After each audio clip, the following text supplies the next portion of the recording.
देख रहे हैं लीड इंडिया टीवी न्यूज। सुबह से अब तक की खास खबरें न्यूज अपडेट में।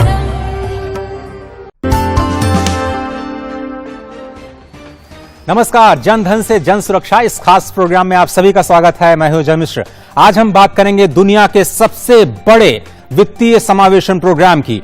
और प्रधानमंत्री जन धन योजना का मकसद था सभी तक बैंकिंग सिस्टम को पहुंचाना, जिससे समाज के कमजोर और जो निचले आय वर्ग के हर व्यक्ति तक एक बुनियादी बचत बैंक का खाता पहुंचे, जरूरत के मुताबिक कर्ज लेने की सुविधा हो और साथ ही साथ बीमा और पेंशन की सुविधा भी उनको आसानी से मिल सके। इसके साथ ही जनधन बैंक खातों के जरिए लोगों को मिलने वाले सरकारी लाभों को भी सीधे लाभार्थी के बैंक खाते में डालने की सुविधा उपलब्ध कराई गई है। ये केंद्र सरकार की प्रत्यक्ष लाभ अंतरण यानी डीबीटी योजना को भी आगे बढ़ाने का एक बेहतरीन प्लेटफॉर्म साबित हो रहा है। प्रधानमंत्री जनधन योजना का शुभारंभ 28 अगस्त 2014 को किया गया था और योजना का मकसद था देश के तमाम लोगों को बैंकिंग सुविधाओं के साथ जोड़ना। और जनधन योजना का काफी फायदा जो है वो आर्थिक रूप से जो कमजोर लोग हैं और उन राज्यों में जो कि एक तरह से बीमारू राज्य कहे जाते हैं, बिहार, मध्य प्रदेश, आंध्र प्रदेश, राजस्थान और उत्तर प्रदेश को सबसे ज्यादा फायदा पहुंचा। आज हम आपको मुंबई, शिमला, मथुरा, प्रतापगढ़, जम्मू और कठुआ के साथ साथ गुजरात की कुछ लाभार्थियों की कहानियों के सफर पर ले चलेंगे।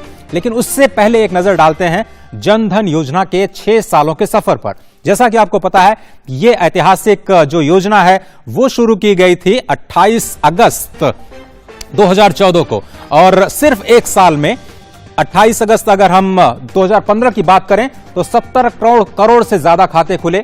उसके बाद ये 6 सालों में सफर बढ़ता बढ़ता 40 करोड़ को पार कर चुका है। यानी आप ये समझे कि देश में 40 करोड़ लोगों के पास बैंक खाते ही नहीं थे आज से 6 साल पहले। उन सभी गरीबों के पास अब बैंक का खाता है। कितना जमा है? एक साल में, पहले साल में केवल 22,000 करोड़ रुपए के आसपास जमा था, जो इस वक्त 1,31,000 करोड़ के आसपास पहुंच चुका है। इसका मतलब यह है कि ये जो भरोसा है जनधन को लेकर के वो लोगों में बहुत ज्यादा बढ़ा है।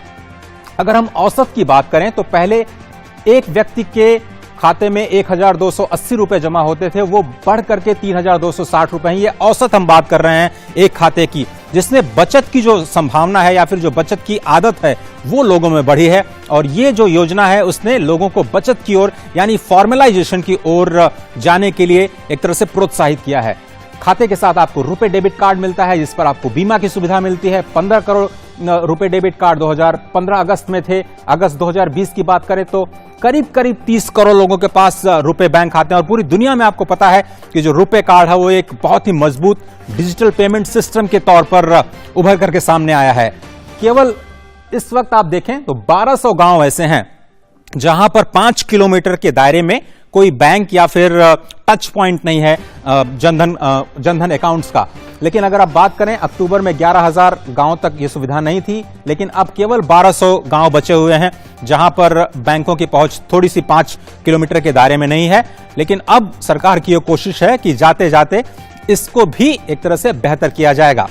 और अब हम आपको ले चलते हैं इस 6 सालों के सफर पर। और जिस तरह से हमने कहा कि कभी कभी साधारण से दिखने वाली एक जो योजना है, जो एक विचार है, कितना क्रांतिकारी साबित हो सकता है, उसकी मिसाल है ये जनधन योजना।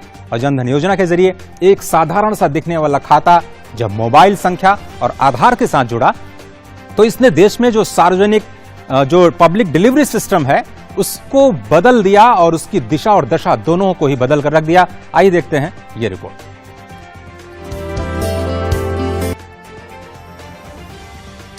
प्रधानमंत्री नरेंद्र मोदी ने कहा, सरकार देश में रक्षा उत्पादों के विनिर्माण को बढ़ावा देने के लिए प्रतिबद्ध।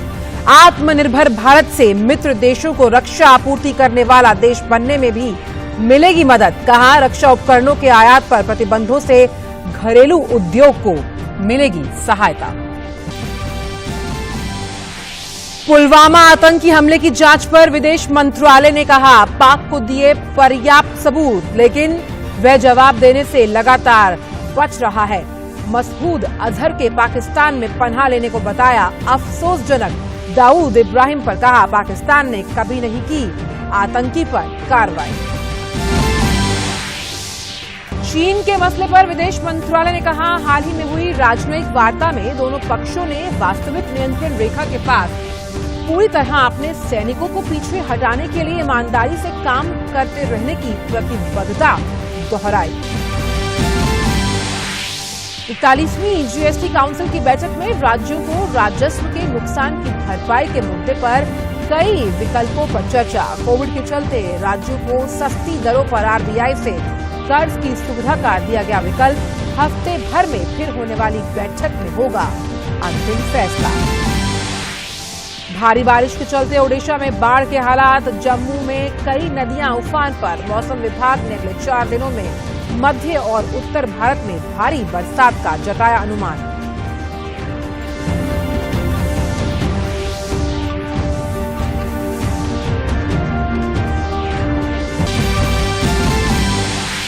और कोरोना के खिलाफ भारत की जंग हुई और मजबूत। स्वस्थ मरीजों की संख्या 25 लाख से अधिक।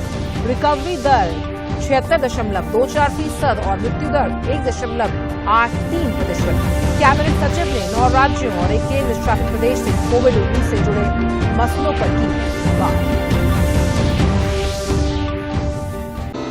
ये थी न्यूज अपडेट की खास खबरें। लगातार बने रहिए हमारे साथ। अब हमें दीजिए इजाजत। कल फिर मिलेंगे न्यूज अपडेट की खबरों के साथ। देखते रहिए लीड इंडिया टीवी न्यूज। जय Hind. Subscribe now and press the bell icon. Never miss an update.